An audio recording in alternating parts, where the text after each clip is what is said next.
madhi nyime kaunti no kalure gi chenro mopogore mitayo e yor yuto mag nam midendo ni blue economy. Jatelo no mane loso Mombasa romo malora yanga romo mane okelo kanyakla riwruog midusa mapachoka midendo ni Institute of Engineers of Kenya koni medruok mar thuolo mag tije ka achiel kod ohala koro nego lomb jalonygo. Tene kaunti Mombasa bende ne oteleko jatend migawo mar apaya Daniel Manyala okoni gimor gi chenro mathoth mag gedo madhi nyime ka dhood nam chumbi maduto geto midusa go mondo tagi e lony kod rang'iny mowinjore.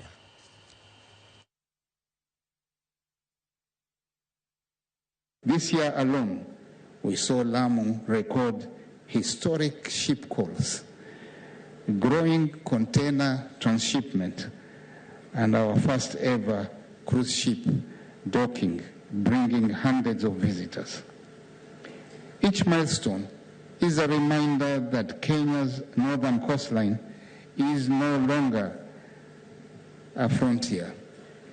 It is an emerging maritime hub, and with that growth comes jobs for our youth, business opportunities for SMEs, expanded fisheries and marine services.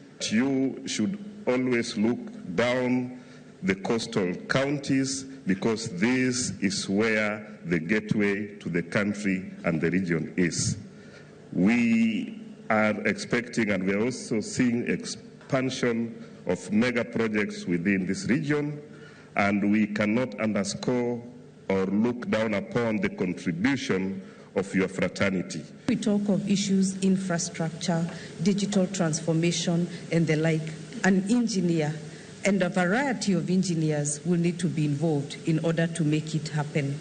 Purely because engineers, I know, I believe, and we have seen, occupy a very integral role in the success and the future of this country.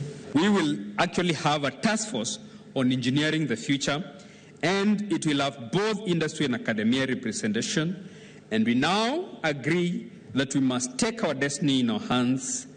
Technological knowledge and resources sovereignty is something we must achieve if we are to make progress. Ramogi kamano kumbedo kode chakruok nyaka giko chenro ne en mar migago mane mokelo we giko parom kromo saboro gidaka par chenro ma pau tuke.